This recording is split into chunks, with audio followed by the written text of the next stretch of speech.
una fiaba al tempo della guerra. È una definizione che racchiude in sé l'essenza del contrasto che volevamo rappresentare, che volevamo esplorare con questo nuovo lavoro. Una fiaba richiama l'incanto, la magia, l'innocenza, la guerra invece brutalità, disumanità, il lato più meschino e crudele del mondo. Mettere insieme questi due aspetti, mettere insieme questi due termini significava provare a raccontare una realtà difficile. Persino nei momenti più bui può nascere infatti un barlume di poesia, può nascere un rifugio di immaginazione.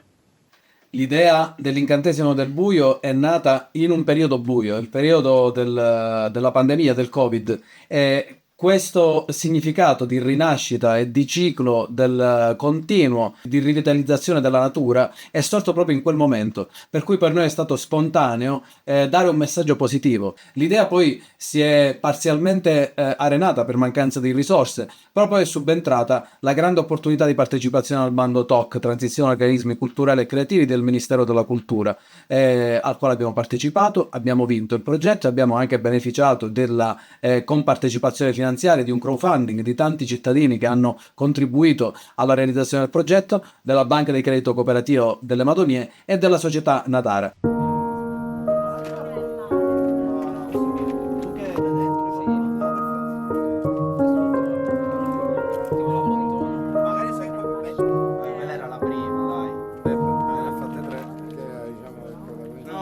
Perché mi immagino la ripresa sarà fatta così, questo è un punto in cui...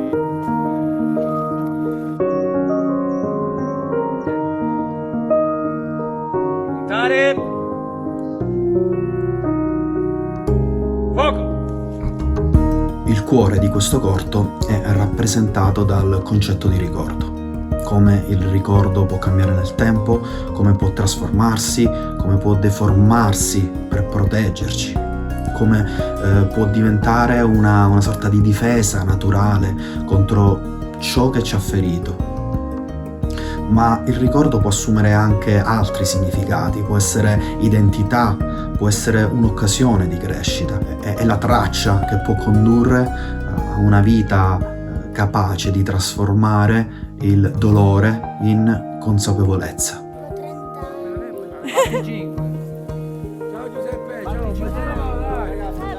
Abbiamo scelto di utilizzare l'animazione perché ci permetteva di muoverci in una dimensione sospesa tra realtà e immaginazione, tra ciò che è accaduto e ciò che poteva essere, ciò che poteva accadere. Abbiamo voluto dare voce a figure della nostra tradizione popolare, dai Vutielli alle Animolari, alla Culofia, personaggi della tradizione popolare accanto a personaggi inventati, nati per dare corpo a un racconto che potesse parlare a tutti, piccoli e grandi. Molti di voi si staranno chiedendo come è stata realizzata la parte in animazione. Io sono Magda Richiusa e assieme ad Alessia Cordini ed Herbie Kans abbiamo realizzato l'inserto animato nel corto L'incantesimo del buio. C'è una prima fase preliminare in cui i ragazzi del Miterra Video Lab mi hanno fornito una sceneggiatura del corto, è una sceneggiatura illustrata dell'inserto animato dalla quale noi siamo partiti ma che abbiamo modificato in base a scelte stilistiche. Abbiamo fatto anche una ricerca fotografica e iconografica che ci ha permesso anche di poi definire quello che è il design dei personaggi. E ci sono anche delle reference fotografiche sul ballo della Corbella perché come vedrete nel corto c'è un omaggio a Petralia Sottana e alle Madonie. Si entra poi nella parte di produzione vera e propria. Una volta definiti i personaggi si passa per quelli che sono i layout e background colorati. Come potete vedere, questo qui alla sinistra è un layout in cui abbiamo tutte le informazioni del movimento di camera, la posizione dei personaggi e quello che poi è la scenografia finale. Mentre qui accanto abbiamo praticamente layout colorato, e in questo caso i personaggi non ci sono perché poi vengono inseriti quando vengono animati. Qui abbiamo un altro esempio di layout schizzato, layout colorato e poi layout diciamo definitivo con il background colore e personaggio. Contemporaneamente sempre a questa fase si passa al rigging del personaggio, ovvero si inserisce una struttura ossea nel personaggio, il personaggio viene diviso in più livelli. Questo permette ovviamente al rigger di inserire la struttura ossea per poi appunto essere animato come vediamo in questa clip. Queste fasi di preproduzione, produzione e post-produzione nel nostro caso sono durate circa 2 anni e mezzo.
Questo è lo studio dove ho composto le colonne sonore. Prima mi piace creare tutto al piano, comporre tutto al piano, e poi me lo carico al computer e inizia praticamente l'arrangiamento, la creazione, la sperimentazione e la produzione delle musiche. Naturalmente sono le immagini del film, le emozioni che si vogliono trasmettere a dettare come deve essere creata, composta e arrangiata la musica. Deve sostenere l'immagine, non deve andare contro quell'emozione o quel carattere, quasi non si deve neanche percepire. Questa è la scena dell'animazione. Come vi dicevo, ho iniziato a comporre la linea del piano e poi ho aggiunto tutti gli altri elementi che mi hanno aiutato a raggiungere quel carattere un po' fantastico. E qui c'è la sessione, registro tutto e poi si passa proprio all'arrangiamento, alla scelta degli strumenti e alla produzione dei suoni. Per esempio abbiamo appunto il piano, poi abbiamo la celeste, questo liuto medievale poi sarà sostituito da un mandolino vero, e naturalmente tutti gli archi, l'arpa che adesso sono presenti e sono finti, saranno sostituiti dalla sessione registrata a Malta. Abbiamo registrato in varie sezioni, per esempio gli archi, c'erano 3 diverse sessioni, così per avere un po' un suono un po' più grande ovviamente. Eravamo più o meno quasi una ventina, anche di più credo. E poi abbiamo anche messo pure, perché poi nello sportito, quando Francesco ci ha mandato le musiche, ad esempio c'erano dei fiati, il flauto, il clarinetto, c'era anche l'arpa, il trombone, il corno, e poi ho detto magari li posso anche parlare agli altri colleghi, hanno accettato, ma credo che abbiamo fatto un bel lavoro. Era giusto e doveroso farlo, anche per ricordare il nostro caro amico Daniele.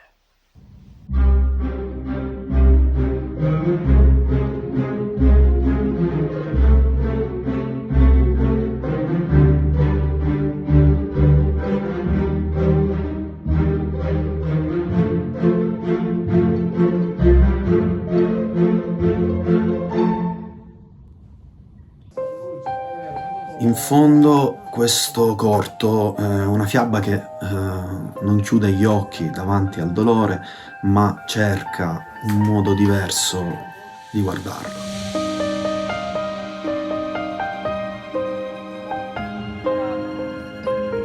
Perché anche nelle macerie può nascere una storia capace di farci riflettere, capace di emozionarci e magari anche di restituirci un briciolo di speranza.